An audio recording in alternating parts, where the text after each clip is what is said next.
तुमच्या सुद्धा हळदीच्या पानावर एकदम डिझाईन काढल्यासारखे जर छिद्र पडलेले असतील आणि त्याच्यासोबतच तुमच्या हळदीच्या पानावर जर करपा जाणवत असेल तर आजचा व्हिडिओ फक्त तुमच्यासाठी। नमस्कार मित्रांनो, आमच्या व्हिडिओमध्ये मी सांगितलं होतं की मी घरच्या शेतामध्ये कुठली फवारणी केली, तीच फवारणी तुम्हाला करप्यासाठी, आळीसाठी आणि जे काही तुमच्या पानावर छिद्र एकदम डिझाईन टाईप पडलेले आहेत त्यासाठी सांगणार आहोत। तर याच्यामध्ये काय करायचं आहे आपल्याला, हे सगळं होते कशामुळं ते समजून घेणं अगोदर खूप महत्त्वाचं आहे। जे काय आपलं नवीन पोंगा निघत असतो तो या पद्धतीचा एकदम गुंडाळलेल्या याच्यामध्ये पोंगा असतो आपला। एकदम सुरुवातीला जे आपला पोंगा नवीन निघतो ते एकदम नरम आणि गुंडाळलेल्या अवस्थेमध्ये असा पोंगा निघतो, त्याच्यावर थरावर थर असतात। ज्यावेळेस आळी राहते ती आळी याला छिद्र पाडत पाडत आरपार एकदम याच्यामध्ये आळी ती खात खात त्याला आरपार छिद्र करते। ज्यावेळेस आपलं हे पोंगा आपण हे करतो तर त्याला या पद्धतीने एकदम डिझाईन पडल्यासारखं हे पान ज्यावेळेस फुलते त्यावेळेस एकदम डिझाईन पडल्यासारखे आपल्याला छिद्र दिसतात। तर हे नवीन काही नाही, तर हे फक्त त्या आळीनं पोंगा अवस्थेमध्ये त्या पानाला खाल्लेले घाव आहेत जे आपल्याला एकदम डिझाईन पद्धतीने आपल्याला दिसत असतात।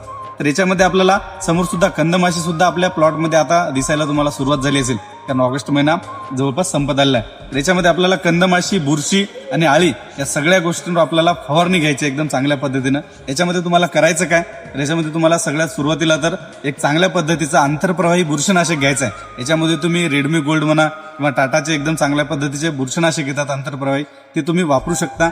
जे काही डोस तुम्हाला दुकानदार सांगेल एकदम चांगल्या पद्धतीनं तो तुम्ही व्यवस्थितरित्या घ्या।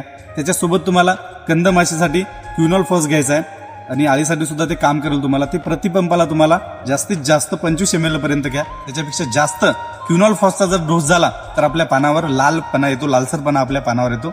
गॅस पॉइझन प्लॉटमध्ये जास्त फवारणीला किंवा ड्रिचिंगला सुद्धा तुम्ही वापरू नका।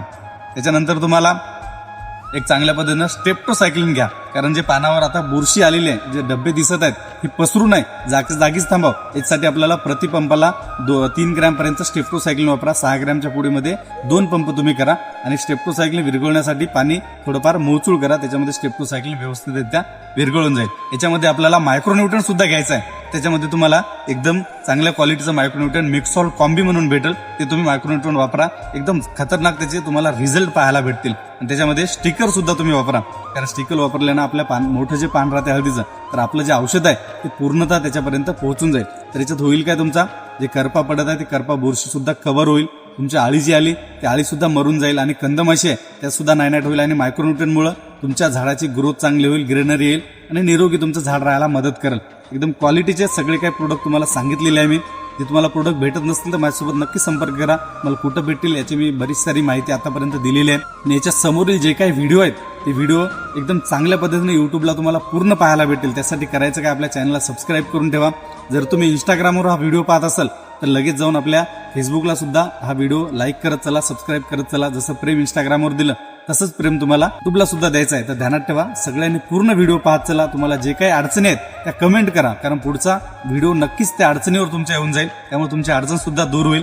काही लोक आहेत जे चुकीच्या कमेंट करत आहेत आणि त्यांचं ते काम आहे, आपण त्यांना त्यांच्यासाठी सोडून देऊ, आपण त्याला कुठली पगार देऊ नये, पण आपल्यातले कमी जे दोष वगैरे आहेत ते काढत जातील आणि फुकट काढतील, त्यामुळे आपल्यासाठी ती चांगलीच गोष्ट आहे। त्यांनी काढलेले दोष नक्कीच आपण दूर करू, कोणाला वाईट आपलं म्हणण्याचं काम नाही, आपण सगळ्याला चांगलंच सांगत आलो आणि समोर सुद्धा चांगलंच सांगू। जे काही शेतकरी ऐकत आहेत त्यांना टॉप क्वालिटीचे रिझल्ट भेटत आहेत, एकदम दर्जेदार त्यांना पिकांमध्ये ग्रोथ पाहायला भेटत आहे, पिकाची सेटिंग जी आहे एकदम दर्जेदार पाहायला भेटते। तर सगळ्यांनी जे ऐकते त्यांचं भलं, न ऐकणार त्यांचं सुद्धा भलं। फक्त एवढं करा, जशी साथ आतापर्यंत दिली तशीच सोबत राहा, तसेच कमेंट करा। चुकीच्या कमेंट केल्या त्यांना आपण चांगल्या पद्धतीनंच रिप्लाय देऊ आणि चांगल्या कमेंट केल्या त्यांना तर आपला चांगला रिप्लाय नक्कीच राहील। समोर सुद्धा अशी साथ ठेवा, सोबत राहा।